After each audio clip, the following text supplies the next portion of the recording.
that up, folks, I looked it up, and you can go just simply look up Serpent Mound.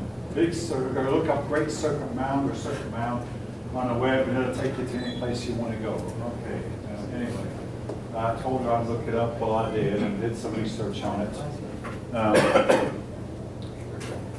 The one thing I learned, though, it's not really 10 miles from end to end. It might wind it twists around a lot, and that makes it several miles, but it's not 10 miles from end to end. And it was discovered to be a serpent before the invention of the airplanes, contrary to what I once thought I heard.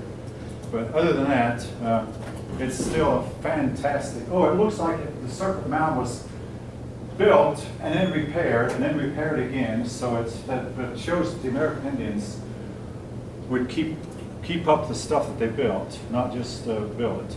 Anyway, something I wanted to touch on about. I don't know if I mentioned this class, not Sharia law. Essentially, Sharia law is Islamic law that, among other things, says that, well, here's some examples. Persons who convert from Islam to any other religion are to be killed. Women who commit adultery are to be stoned to death. Men are not. Men are allowed to have up to 4 wives. Women only allowed to have 1 husband. And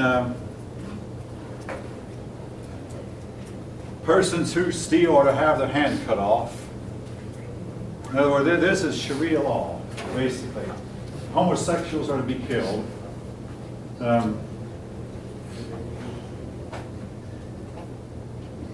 Basically, I mean, that's fundamental Islamic law.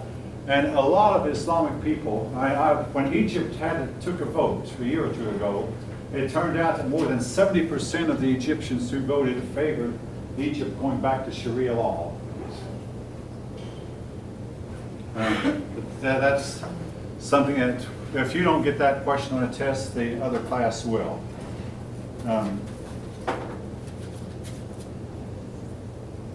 All right. Anybody else have any other questions, comments?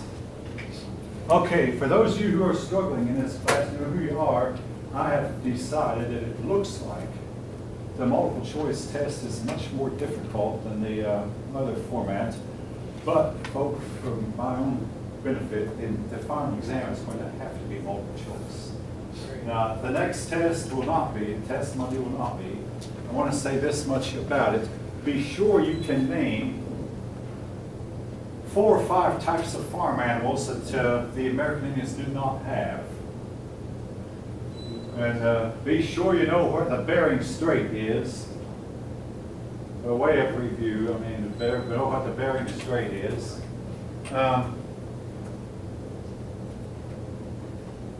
Let's see. Know something about the Nazca lines. The what? Nazca lines. Yeah, when I ask something about Nazca lines, I want you to put location. Where's the location, folks? Peru. Didn't we talk about that? Peru. Did I talk about that in this class? That many. No. The straight lines that are miles and miles long. How many of you remember hearing about it? At least 2 of you. The rest of you. All right, I'm talking about it now. The Nazca lines was something I added on later because I didn't talk about them originally, and I got in my cards. I did not mention this. So How do you I spell mentioned it now. Nazca? N-A-Z-C-A.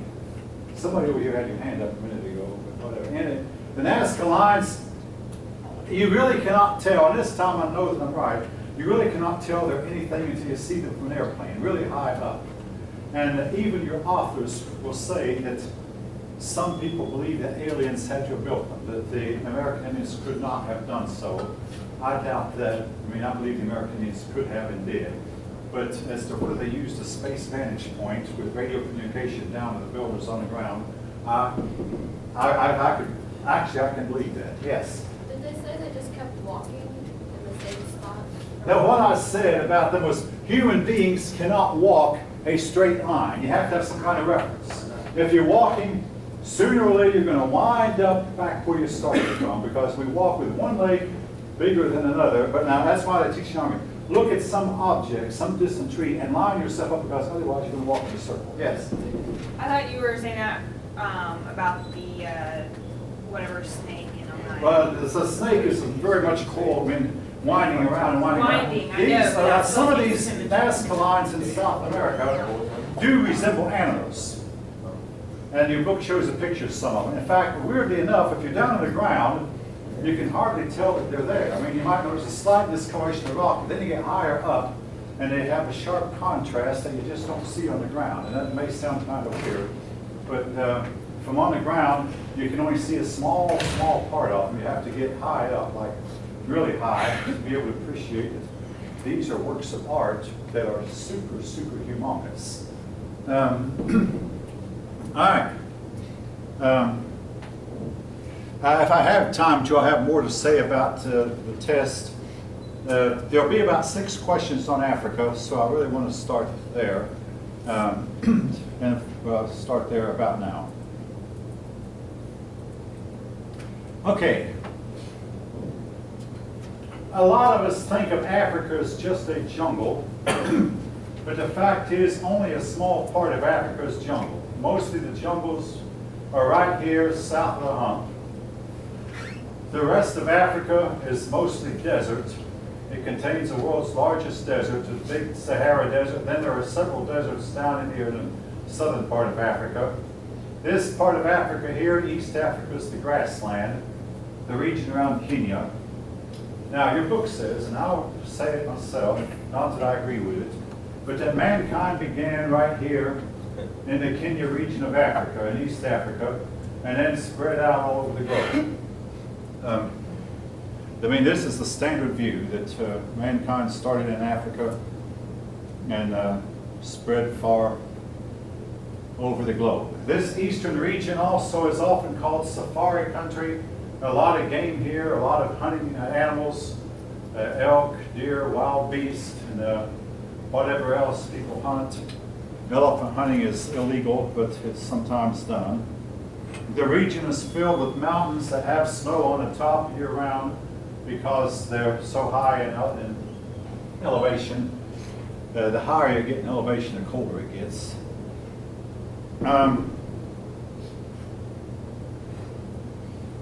This part of Africa is known as the African hump. It sticks out a ways, the hump, and most of it is one big vast desert. For many generations, we thought of Africa as a dark continent, partly because we thought they had no history. They did it. I mean, they do have a history, and a history is slowly being reconstructed. All right. What is their history then? Well, unlike other histories, a lot of it does not consist of written records, but consists of what outsiders who visited them wrote about and told about. I mean, the written records are not written by the Africans themselves, but they're written by outsiders. People from India would sometimes visit Africa and come back and write about it. People from China would visit Africa and come back, write about what they saw. And occasionally European traders crossed the Sahara Desert, and Islamic people went from Arabia and down into this part of Africa. So Africa was visited by outsiders from time to time, and the outsiders wrote a little bit about it. Otherwise, what we know about Africa comes from archaeology, their artwork, their carvings and paintings, a lot of which have survived. Now, Africans have what you call oral history, that is history passed from down by word of mouth from old person to young person. These old men will gather the children around the campfires and tell stories, and they tell the stories that they heard from their grandfathers when they were younger, and their grandfathers heard from their grandfathers. And some historians take these histories very seriously. Others say we just simply cannot depend on it. To try to reconstruct their history, we also study their trails, their trade routes, and again, their paintings. We have found some writings. Unfortunately, their writings have not been deciphered, owing to the fact that we just simply do not have enough of them. And that's, in order for us to decipher any language, you have to have lots and lots of text. And And when you don't, then we cannot decipher their writings. All right.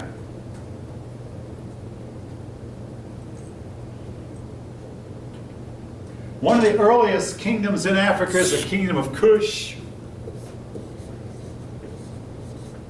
also known as Nubia. Cush looks a lot like the Cush in the Bible, who was a son of Noah's son Ham, and was a grandson of Noah. And a lot of people believe that that's where the area got its name.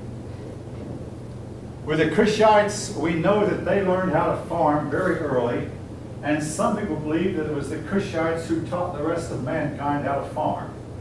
That at one time mankind kept closer contact with each other than they did later. And the kingdom of Cush was just here south of Egypt in what is today the Sudan. And the Cushites might have taught the world how to farm, even though some people believe that farming might have been taught to the Cushites from outsiders, or the Cushites might have been farmers, learned how to farm without outside influence. We do know that Cush, otherwise known as Nubia, traded a lot with Egypt and vice versa, and they copied each other.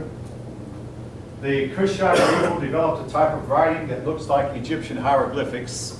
Then they changed to hieroglyphics, unlike the Egyptians. They changed the hieroglyphics to alphabetic or phonetic writing, none of which has been deciphered. We find little bits and pieces of it on monuments, on slabs of rock, but not enough to enable us to figure out what they're saying. But we do know that Nubia and Egypt had a lot of trade.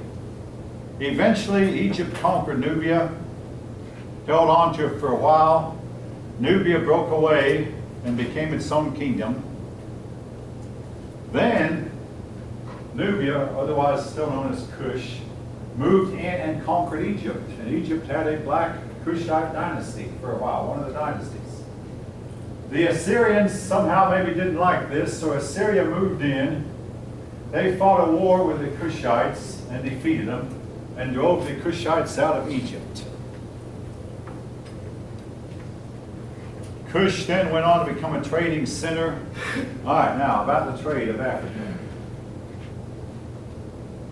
The one place in the world that has the world's most natural resources is Africa itself. They have tin, iron, ivory, gold, diamonds. In fact, in the late 1800s, when they found gold mines in Africa, the gold that they got from Africa temporarily relieved a shortage of gold that was around the world. Then the world's human population got bigger and bigger, and there just is not enough gold to go around, so now we accept paper as being money.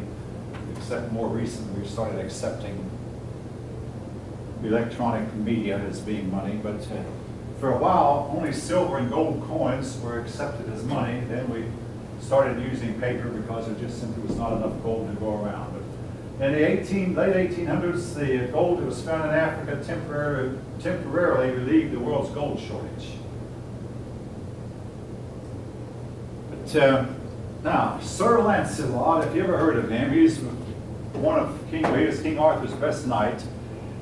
If he existed at all, and he used an iron sword, he might not have been aware that the iron that he used to make up his sword and helmet and armor and the tip of his spear very likely came from Africa.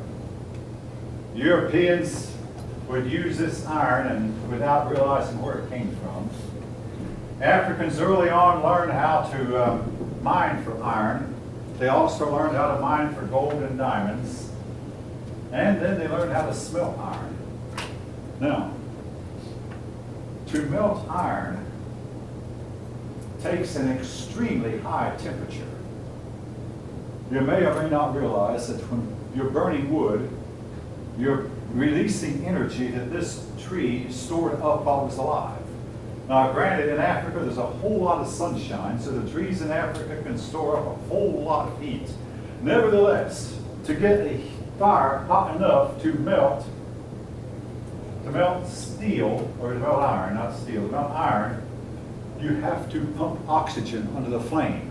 So that it developed huge, huge billows as tall as they were, that would pump massive amounts of air into a small space. And this air would have containing oxygen and used to get the fire hot enough to melt iron. And you have to melt the iron to separate the iron from the other impurities, iron being heavier than most other impurities. The iron sinks to the bottom, the impurities go to the top. Then you use some kind of a clay shovel, because clay will not melt when iron does. And actually iron also is melted in a clay pot. But you use something like a clay shovel to clean the impurities off the iron. Then you can pour the iron into a mold and shape it in any shape you want. But the Africans mined these iron, and we have found some of their iron smelting places, and some of them were in use until fairly recently. Today we have machines that do the job better. But again, a lot of African iron found its way into Europe, found its way into India, and even as far off as China, because Africa had plenty of it.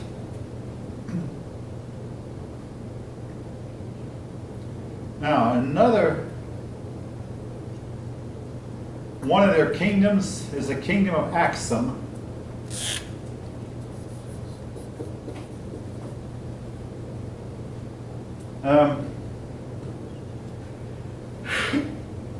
Axum is in Africa. Axum and the kingdom of Saba may have one time been united, with Saba being here in Arabia and Axum being in Africa and what is today Ethiopia.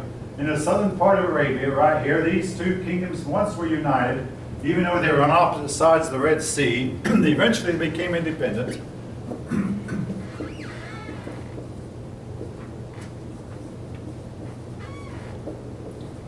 Now, your books suggest that Saba might have been the ancient kingdom of Sheba. The Queen of Sheba is known to have visited Solomon and carried a whole lot of her goods with her, but when she saw what Solomon had, she just simply was overwhelmed at Solomon's wealth. Anyway, the kingdom of Axum eventually rose up and conquered the Cushites. They eventually became a Christian kingdom. And now your book says it became a Christian kingdom in the 300s. There are persons who believe it became a Christian kingdom within 20 years after Jesus left the earth. When one of Jesus' disciples met one of their high officials and converted him to Christianity, and this official went and converted the rest of them. For many years, actually for about 3,000 years, Axum's rulers claimed to be descended from the Queen of Sheba. Solomon and the Queen of Sheba supposedly had a son together, and then his son's name was Menelik. And for the next 3,000 years, descendants of Menelik were the rulers of Ethiopia. It all ended in 1974. Now, when I say they were rulers, the names of all these rulers were not written down for many years. I think they've been written down recently, but they were simply learned by rote memory. In other words, each ruler would memorize the names of his ancestors all the way back to Solomon. And of course, if you get all the way back to Solomon, then you can get all the way back to Adam. But they would memorize names of ancestors, and they could tell you stories about each one of these kings all down through the 3,000 years.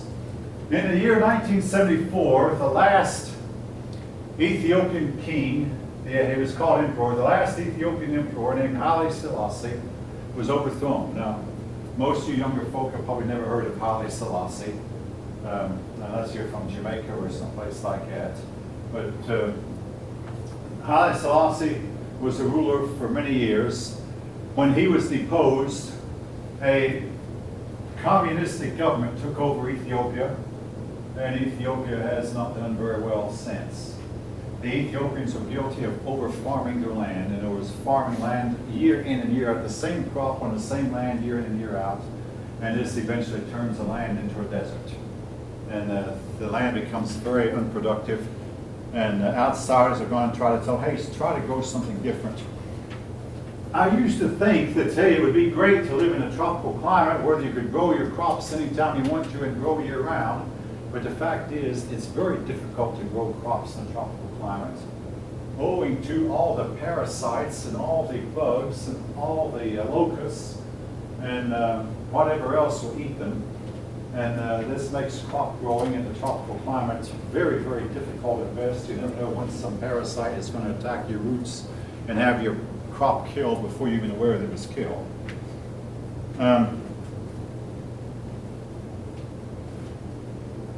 Then the kingdom of Aksum was eventually changed to Ethiopia, the name it holds to this day.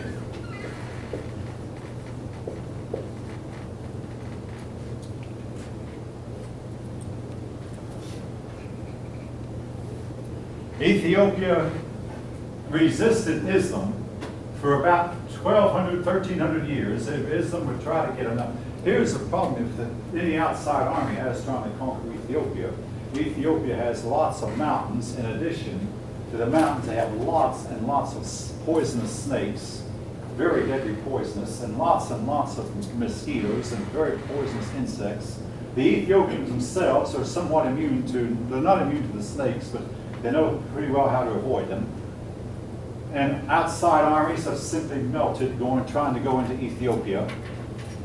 Recently, well, in 1896, Italy sent an army into Ethiopia, and the Ethiopians won. And it was a terrible embarrassment to Italy. And it also was an encouragement to the rest of the colonial people, saying, hey, if a major European country can be defeated, then maybe we can defeat them too. But also it was later learned that the British had supplied the Ethiopians with weapons than the Italians had, because the British had better equipment, and they gave the Ethiopians some high-quality rifles and high-quality artillery that the Ethiopians used against the Italians. But in 1936, the Italians came back, this time with airplanes and tanks that Ethiopia did not have, and they conquered Ethiopia. But when Italy lost World War II and surrendered and switched sides, they had to give Ethiopia back. Ethiopia was to go on, eventually become communistic, and the rest, they say, is kind of sad. Here's what I understand about the Sahara. Many, many years ago, the Sahara Desert was a fertile place. It didn't have a lot of jungle or trees, but it had mile after mile after mile of grassland. In this grassland was a lot of game, and a lot of people lived there. The people who lived there were farming and hunting, and they also lived by herding. In other words, they had herds of tame animals, or half-tame animals, that they would move about from place to place in a nomadic lifestyle. And it's believed that during the last ice age, when a big ice sheet overran Europe, a lot of Europeans temporarily moved here in the Sahara Desert. And at one point, the ice got so bad, the Mediterranean Sea froze over, and the Mediterranean Sea froze so hard that you could walk on it, and even heavy animals could walk across it. Huge, big ice sheet. And the ice got as far south as the Ohio River here in the United States, same ice sheet. And then the ice somewhat melted. I won't say it all melted, of course, but somewhat melted. And my theory on this is these things just go in cycles. The climate warms, the climate cools, the climate warms, the climate cools. Anyway, during the Ice Age, the last one, a lot of Europeans probably moved here into the Sahara. Then something happened to the Sahara. Now, some people say that the people living there over-farmed. Also, it's difficult for rainstorms to get into a place like this because, rain forms in the ocean and it comes in. Well, when the rainstorms encounter a big mass of heat, it turns the rainwater away, and this area started to go dry. Another thing that might have helped it go dry was some of these people might have been guilty of irrigating their crops with water that contained not a lot of salt, as much salt as the ocean, or not as much salt as the Great Salt Lake, but with water that contains a certain amount of salt. And if any of you know anything about chemistry, when you put salt water on soil, eventually the water will evaporate. What happens to the salt? It stays put. That's where you can separate water from salt. Boil the water away and the salt stays put. Anyway, the salt remained in the soil and eventually converted the soil into first small patches of desert. But these patches of desert caused the temperature to rise, and when the temperature rose, outside rain could not get in, so that made the area more desert, which in turn created higher temperatures, which in turn created more desert. And the cycle went on until the cycle was still going to this day. The Sahara Desert extends itself, I understand, several yards every year, and nobody knows when it will end. The fact is, the hottest temperatures on Earth are found here. The temperatures can get up to 170 degrees, and that's hotter than the inside of your car when you get inside your car on a hot summer day, after it's been parked outside for hours. That's extremely hot. Anyway, and of course, these hot temperatures will keep the rain away. Now, when the Sahara Desert started to dry up, some people still clung around to water holes. There are still water holes there, but they're called oases, big lakes, whatever, where that there is some fresh water. Now, what could make the Sahara a very fertile place once again? We've discovered it way down beneath the sands.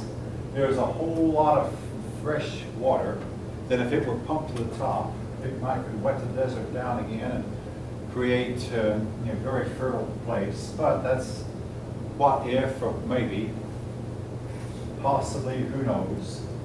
But anyway, the Sahara Desert became the world's largest. To some extent, Arabia, and even all the way over here into Iran, is part of an extension of the Sahara Desert. Now, when it dried up, like I say, initially people started living around the water holes, but at some point they all had to move out. In a lot of cases, when they moved out, they left behind their artwork, their carvings, their paintings, and this dry desert sand would cover up the paintings, and eventually the paintings were exposed and found, even after hundreds of years, to be in a remarkably good state of preservation. The same can be said for the carvings. Remarkably good state of preservation, and this tells us a lot about their life. Their carvings tend to be facial features or masks or religious symbols, and carvings of animals that they saw, paintings of hunts, paintings of animals.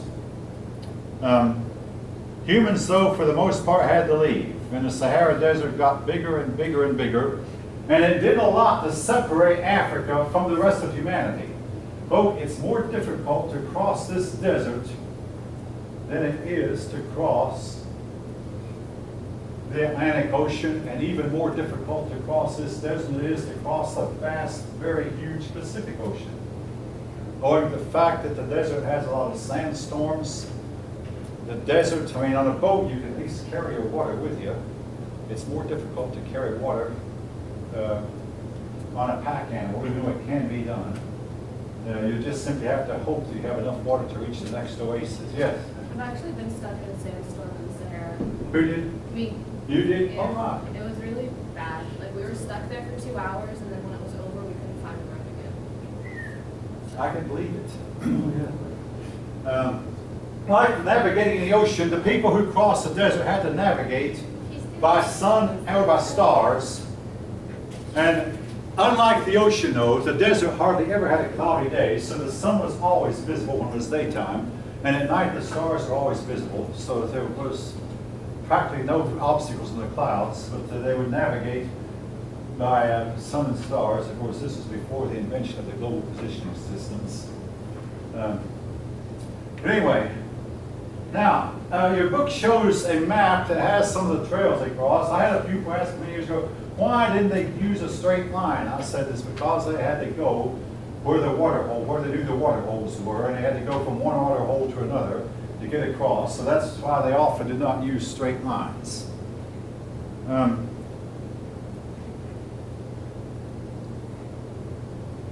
At first, people would cross the desert with donkeys. That was before things got so bad. But then, as things got worse, as the desert got bigger and drier, it was found that donkeys could not do well, carrying a lot of packed loads, and also could not manage to eat that well. So the camel was introduced. And it was learned that the camels can, if necessary, go weeks at a time without drinking water.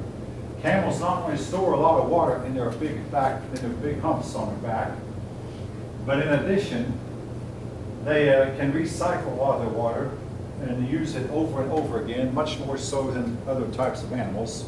So they were ideally suited. Also, the camel, he can see during a sandstorm, as he does not have to close his eyes. His eyes are protected even during a sandstorm. So again, the camel is ideally suited for the desert, much more so than hardly any other animal you can think of. Some reptiles might be more suited, but reptiles don't make good pack animals. These people who crossed the desert for trade purposes oftentimes traveled in caravans. We might call them convoys, several animals at once and several people at once. And these traders might have been the ones who brought the knowledge of iron smelting to Africa. The African people learned that iron had already been smelted down, and the impurities removed could bring a higher price, and iron hadn't. Also, you get more iron once the impurities are removed, you get more iron across. So they learned it was profitable to go ahead and smelt the iron where they found it, and then trade it with outside traders where nobody in Africa knew where it would wind up. Something else about African trade. They traded a lot in the Far East because you have a unique situation in this part of the world. For 6 months, the wind blows east, and then the winds shift, and for 6 months, the wind blows west. So a sea captain would learn when the wind was going to blow east if you were in Africa, and when the wind blew east, he would start sailing and have a nice, smooth, easy sail all the way to either India, China, and maybe even as far off as Japan. And then he'd offload his goods and load up the goods he bought in these countries. And when the wind started moving west again, he could sail from the sail from the Far East back to Africa. And this trade went on for many, many generations because the winds were dependable. East for 6 months of the year, west for 6 months, monsoon winds. Carthage, the city of Carthage, which I talked about that fought a long war with Rome, may have been a trading route for trading door to sub-Saharan Africa. All right. At one time, people wondered if the continent of Africa did not extend all the way around the world and never did end. I mean, these people knew the world was round. But eventually, some traders learned that they could go around Africa, that Africa did have an end. Now, if you take second semester world history, you might be told that Vasco da Gama sailed around the Cape of Good Hope and sailed to India. That's true enough. But long before him, a Persian sailed all the way around Africa and went to the Mediterranean, proving that it could be done. This was some 1,000 or so years before da Gama. But when the Europeans started, they were unaware that the Persians had done it, so they would wonder, does the continent, particularly Portuguese sailors, would go farther and farther south, get scared and turn back, farther south. Finally, one person rounded the Cape of Good Hope down here, but his crew refused to go farther. Then finally, da Gama just went all the way around the Cape of Good Hope and all the way up to India and traded with India, and then came back and opened up the way for the European conquest of India.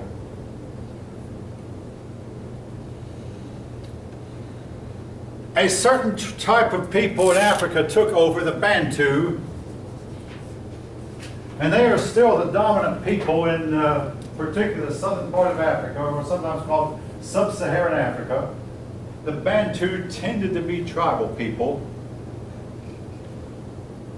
A tribe is usually people who are related by common ancestry, that extended family. And these tribes would generally number no more than a few hundred, but sometimes a few tribes would get together. But oftentimes when a tribe got too large, they'd start pulling among themselves and split in two.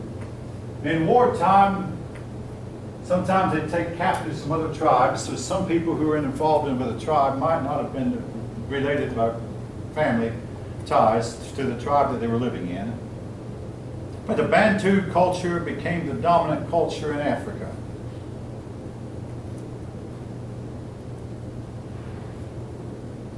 The Bantu originally started out in the western part of Africa here and then spread to the east.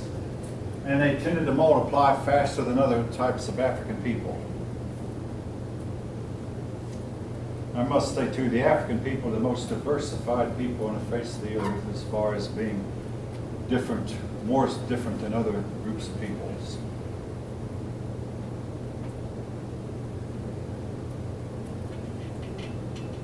All right. Islam.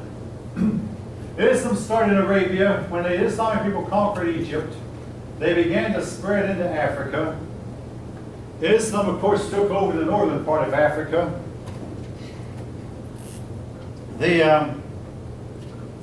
Many Africans embraced Islam, and a lot of the ones who didn't left Africa.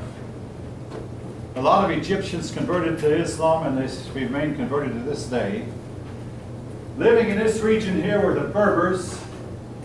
The Berbers resisted Islam for several generations, but eventually they succumbed. The Ethiopians never did succumb to Islam, and they were just about the only African country that didn't.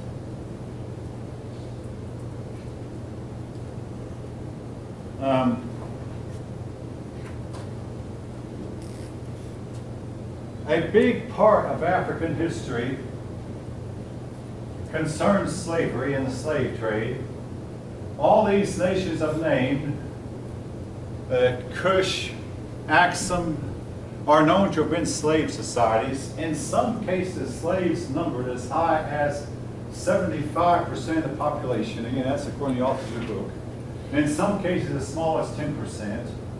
The treatment of slaves received varied, but your book seems, the author seemed to think that the slaves who lived in royal households were treated the worst.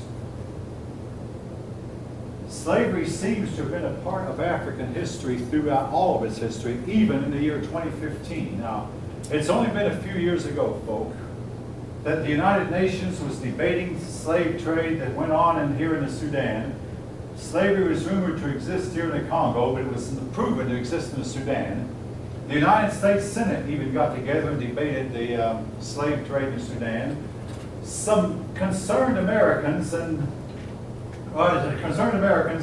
went into Sudan and purchased the slaves, thinking they were doing them a favor, and bought their freedom. One of the Sudanese people, hey, this is great, we'll just simply recapture them, re-enslave them, and maybe the Americans will buy them back again, and we can make even more money. So it was found out that this did not work. Eventually, the nation of Sudan split in the north and south because they were afraid the United States was going to come in with their armies and conquer the place. I don't know why they would think that, but they actually were afraid. So the Sudan is split into two, with the north being primarily Islamic and the south primarily not Islamic.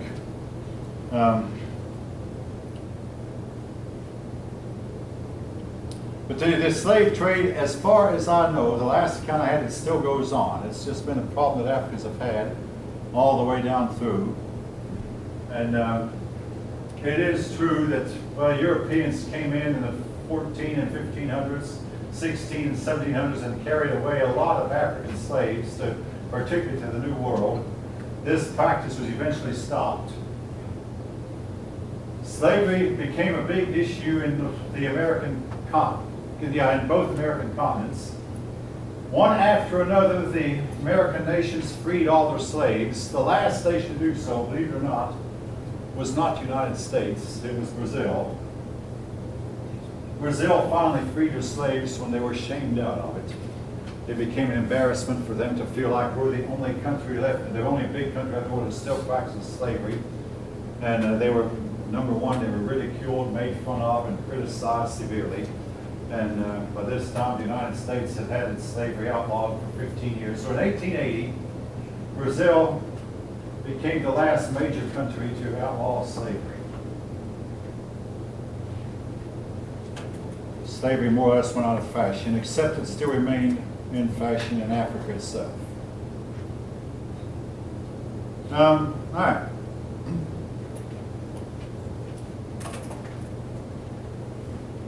The book goes on to talk about the Western nations. There was Ghana, Mali, and Zimbabwe. I'm not going to say much about them, except I do want to emphasize the city of Timbuktu.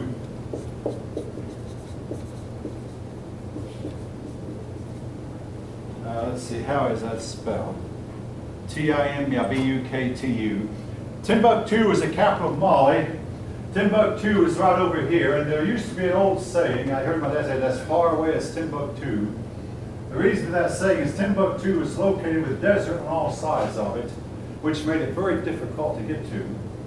And Europeans, when Europeans started coming into Africa, they hear rumors that there's a big city located in the middle of the desert.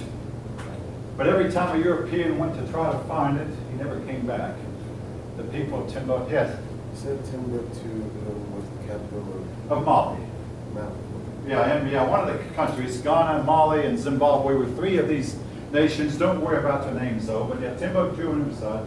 Eventually though, Europeans found their way into Timbuktu and realized, wow, there's even stories that it did not exist. Now, there were all kinds of stories about African places that turned out not to exist. One of the stories was that there was a big Christian kingdom here ruled by a man named Prester John. And Prester John was just waiting for Europeans to come, and then between Prester John's kingdom and Europeans, they were going to defeat all of Islam. But it turns out Prester John did not exist, neither did his kingdom. I mean, with these rumors, stories get out. Now, anyway, Timbuktu turned out it did exist though, and it was a fairly large city, right in the middle of the desert.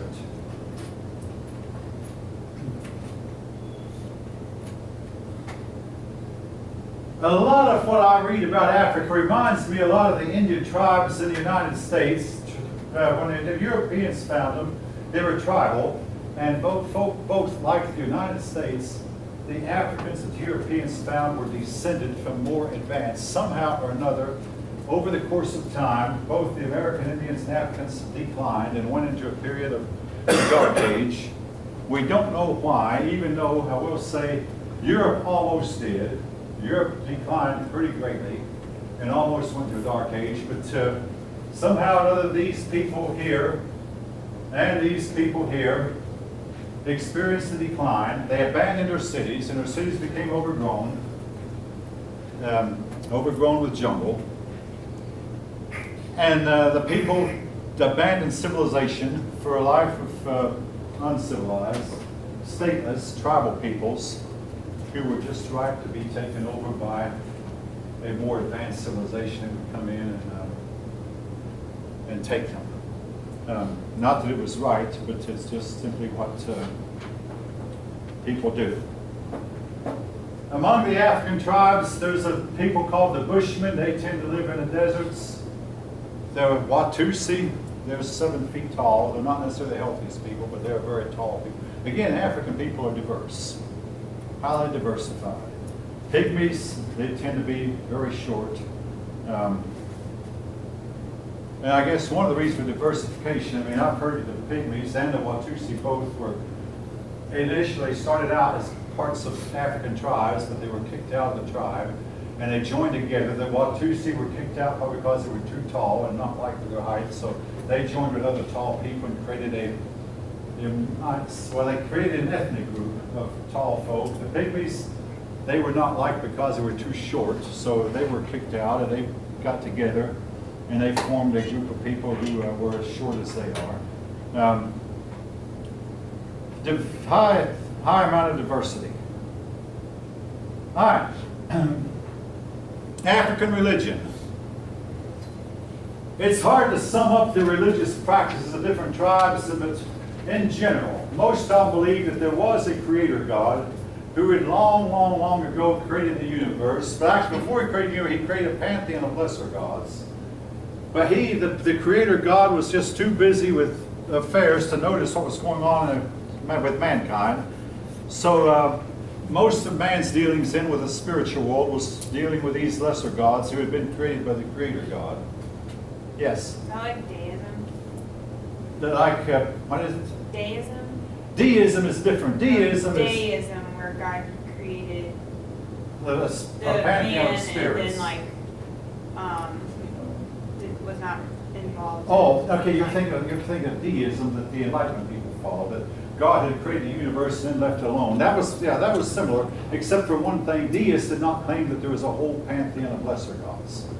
But both deism and the African people generally believed that the original creator God left the universe alone. He had created it, to actually his lesser gods who created the universe, but he left the universe alone. Yeah, very similar to deism.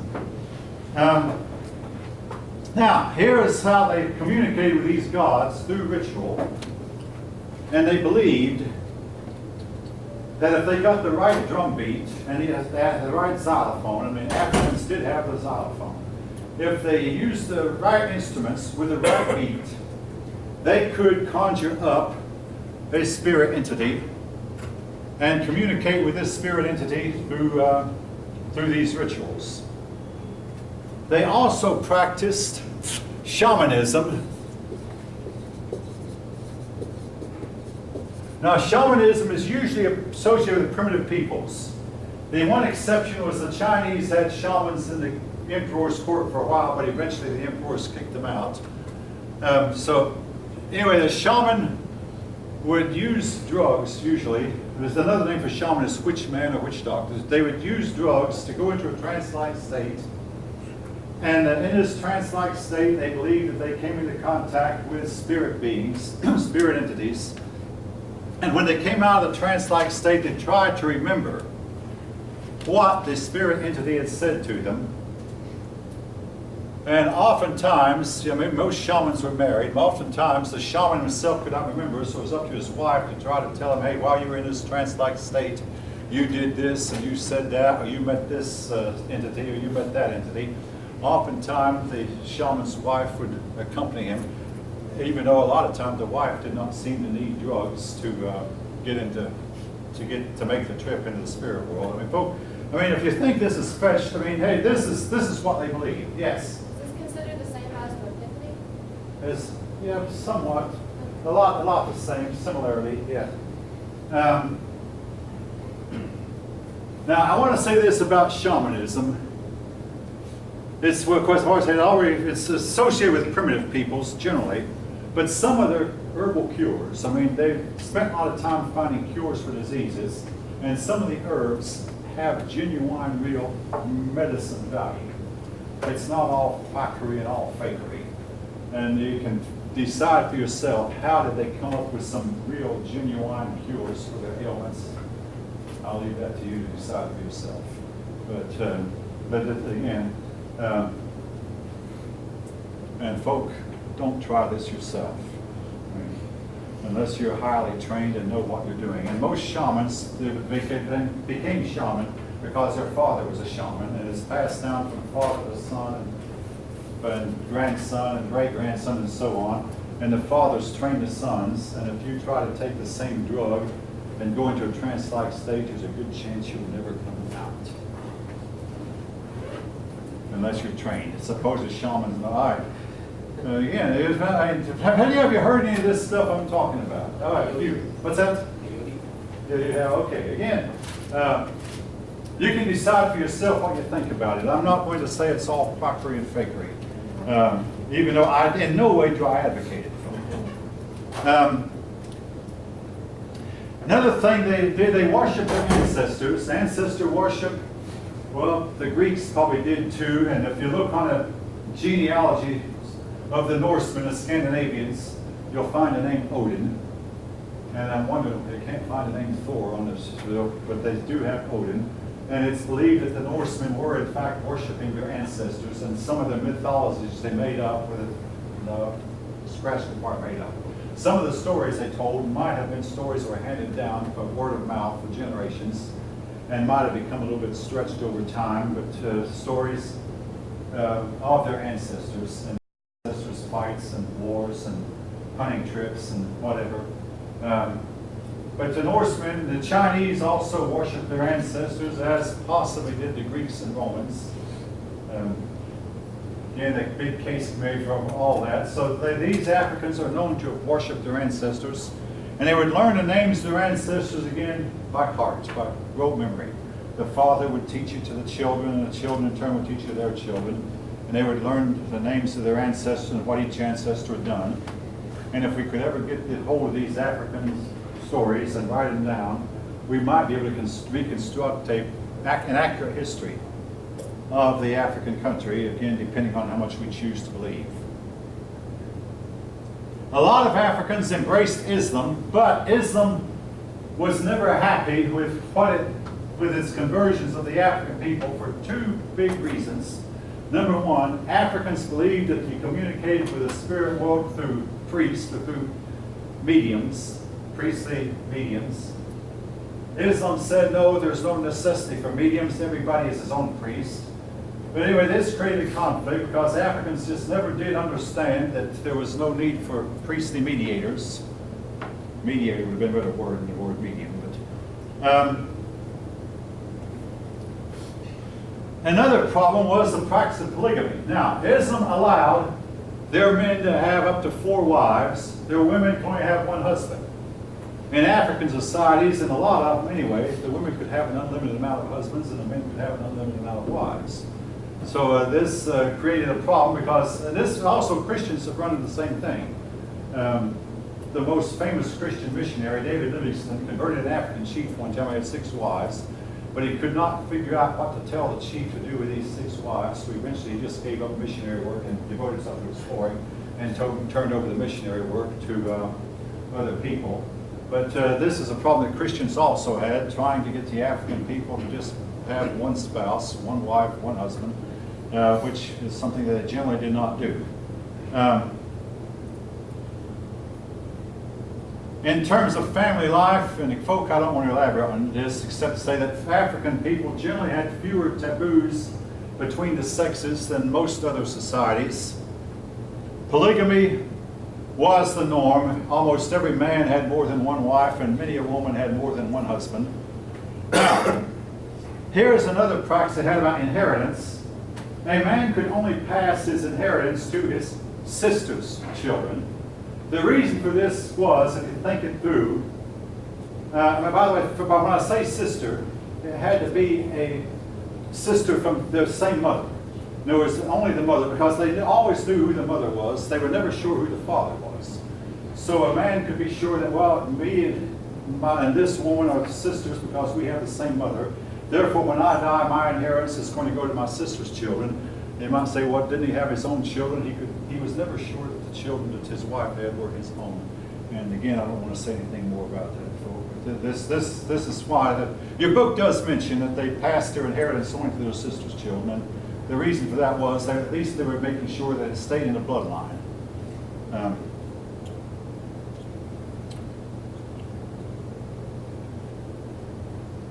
Again, most of the time, we know who a child's mother is. We had one man in American history who raised an illegitimate child, and he said he was a father, and we don't know who the mother is. The man's name was Benjamin Franklin. I'll leave that. He never told us who the mother was. And she never stepped forth either. Art and music. Both art and music usually had a religious function. The Africans engaged in a whole lot of sculpturing. The sculpturing features high quality art. They carved in wood. They carved in stone. And again, fairly high quality artwork. A lot of emphasis on sculpture. The music, again, mostly religious in nature, but not always. The instruments, the African music is known for its heavy beat, heavy rhythm, with a lot of emphasis on the drum. They also had the xylophone. And again, okay. That pretty well covers what I wanted to mention about Africa. Now let me double check to make sure that I did not leave anything out. Oh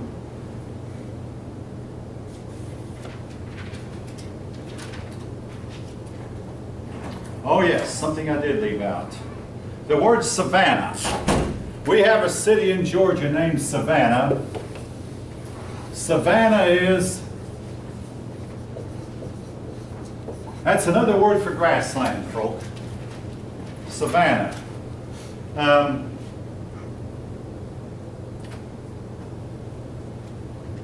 The tribes, the two tribes I've mentioned are the Bantu people who started out here and wound up here. The Bantu who became the dominant peoples in Africa. And up here the Bedouins who lived in North Africa and who eventually succumbed to Islam. The ones who didn't all left. Bantu, Bedouins. All right, now I want to, about the test. The one question I want you to work on, and I'm not giving the same question, this one question the other class too. Can you give me 5 points where that Islam disagrees with the United States Constitution? I'm not asking for your opinion so much as, I mean, there's disagreement there in a few places. Name them. I won't give you a hint, but I didn't give the other class one either. But that's bonus. That's bonus. 2 points for each one you name. That's correct. There actually are dozens of areas. Yes? And you said disagrees with the U.S. Constitution? Where the Islam comes into conflict or comes into disagreement with the United States Constitution, or what Islam teaches and what the Constitution says, there are areas where that it's different. Well, I'm convinced it's different. All right. Make sure you know the big difference between Sunni and Shiite. Hey, don't worry about which one is which. Just, here, I'll tell you what though. If you see Sunni and Shia on a test, the big disagreement is over who should lead. You might call it the succession, who should lead. Now, which one wants which, I've tried to learn it and I get confused every time. Sunni and Shiite, over who should lead. Should it be a descendant of Muhammad, or should it be whoever can prove himself the most worthy? All right, now backing up a little bit. Oh yes. A disease that has ravaged mankind down through the ages until recently, that's carried off millions of people down through the ages, is smallpox. The reason I mention it was smallpox and typhus did a lot to decimate the population of the New World when the Europeans carried it. Smallpox was unknown until the Europeans came. Now, smallpox did not really do a lot of damage to the Africans, owing to the fact that African people have cattle. Cattle men and milkmaids, that is girls who milk cows, never get smallpox. And if you look at the arm of older people, and again, people like myself, you'll see 6 little pinholes with a scar on the side. Some of you might know what I'm talking about, but I have it. Yeah, I had it here. They gave me another smallpox shot with the arm, but that one was just simply 1 needle. But they used to jab you 6 times, and it would fester up, and eventually burst open, and eventually the scab would come off. All this was to immunize you with smallpox. I had a great aunt who she had 2 smallpox vaccines, none of her took. She was a milkmaid, milked a lot of cows, and she had cowpox.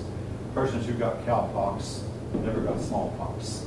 But smallpox didn't make much headway into India or Africa or Europe because these people had a lot of cattle. Well, it did make some headway, but when it was introduced to Japan the first time, it was devastating. When it was introduced to the American Indians, it nearly wiped them out. Again, they had never seen a cow before and did not know how to handle it. All right. Now, when I ask you, for instance, if I ask you about Pueblo, here's what I'm looking for. Is it a person? Is it a tribe? And if it is, where did it live? You know, what's the word? When you see Pueblo on a text, what should you put down? They live in what is today the southwest United States, particularly New Mexico. And they're unique in it. They lived on the sides of cliffs. And they would pick out hollowed places in the cliffs, or they would intentionally hollow these places out. And they were protected because to get to their dwelling places, you had to climb their ladders. but only they knew which ladders, which sticks would hold you, which sticks would weaken to where they wouldn't hold you. And I mean, what they do, they stick some far enough into the rock to where they hold you, but if you put your weight on the stick that would hold you, down to your death you go. I mean, the lower sticks, I mean, oh, they'd all hold you. You get so high up, high enough to where you die if you fell, and some of the sticks wouldn't hold you. You had to learn which sticks you could use and which ones you couldn't. Pueblo Indians lived in the southwestern United States. Okay. Who can name me 3 animals, either pack animals or farm animals, with beasts of burden or farm animals that the American Indians did not have? Horse. The horse, the cow, what else? The horse and cow, the sheep, the donkey, the pig. The donkey is another form of horse. The pig, the ox, the camel. They had none of these.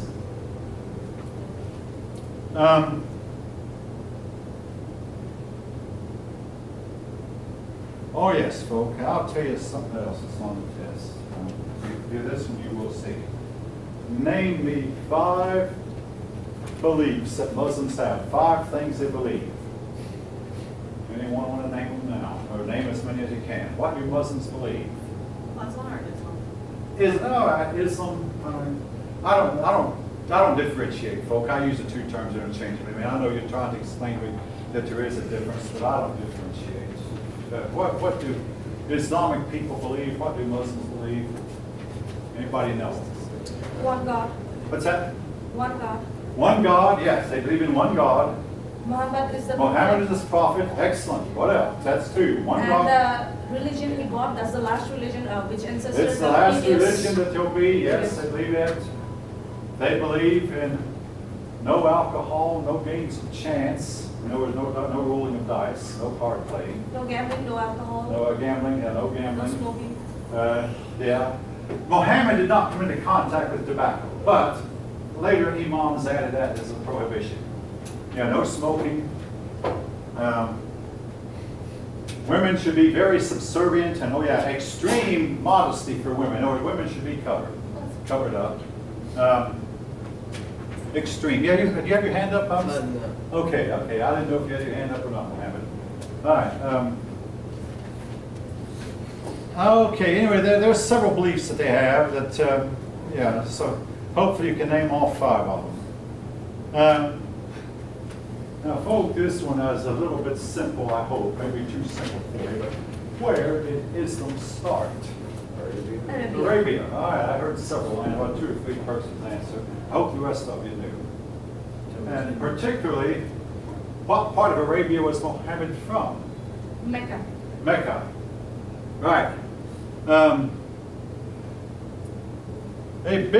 One of the things that they believe is that every Muslim should return to Mecca, or should go to Mecca at least once in his lifetime and go to the Kaaba.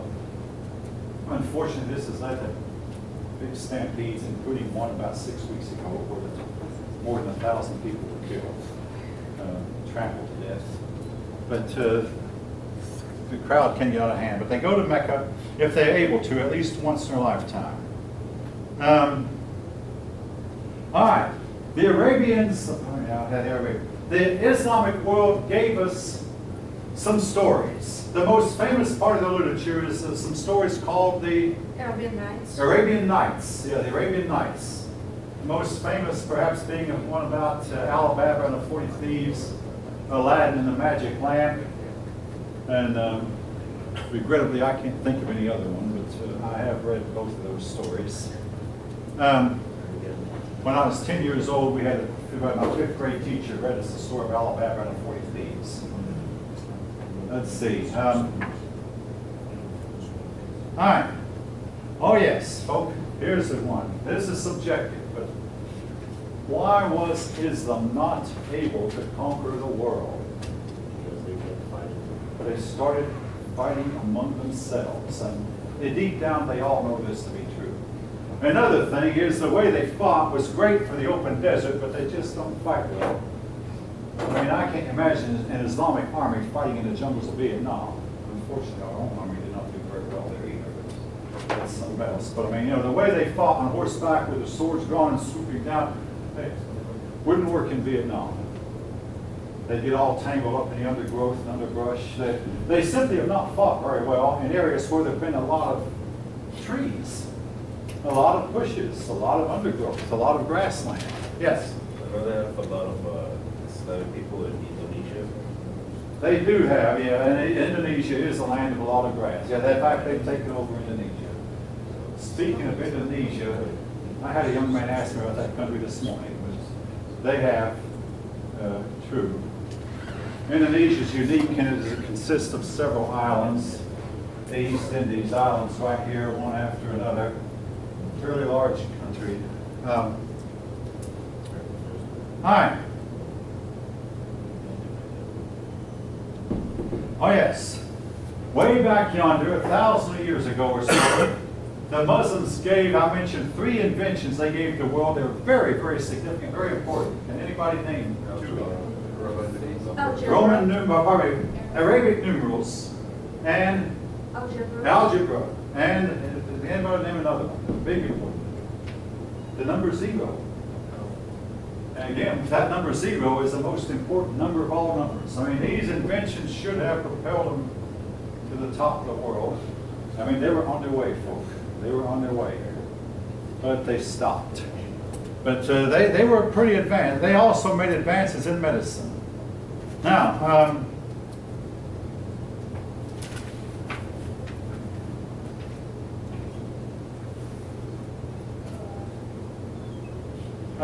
right. Who was the man who conquered the Aztecs and stopped the human sacrifices? Cortez, Fernando Cortez. Montezuma was the ruler of the Aztecs at that time.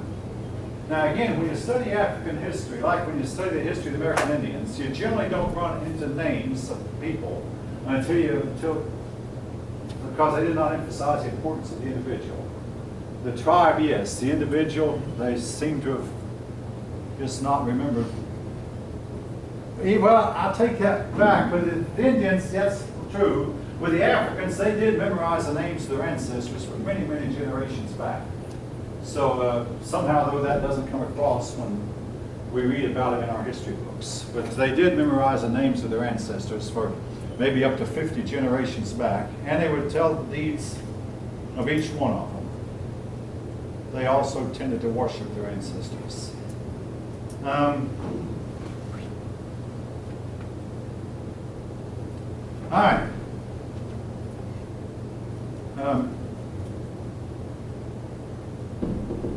I mentioned the Nazca lines earlier. Sir, please, what detail do you want us to know about? The Nazca line, all right, so every time I mention it, if it has to do with a place or a person, give a location. In other words, where are the Nazca lines located? I mean, I'll make sure you get at least 2 points that you can give a location. They're located in South America, mostly around the area of Peru.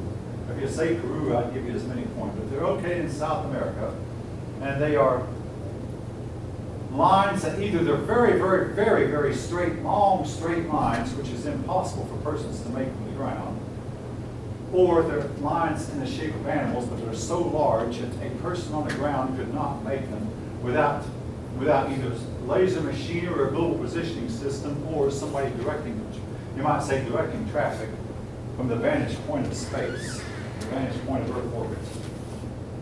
Even our higher flying jets, the jets that fly at 60,000 or so feet, might not be quite high enough to have made the Nazca lines. Now, oh yes, I must mention, some of the South American Indians did have the balloon.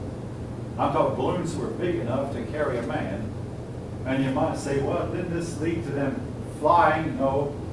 What they used the balloons for, folks, was dispose of bodies. When a person died, they put his body on this balloon and send the balloon into the heavens. And that balloon would generally find its way to the Pacific Ocean, where it eventually come down and they'd be buried in the Pacific Ocean.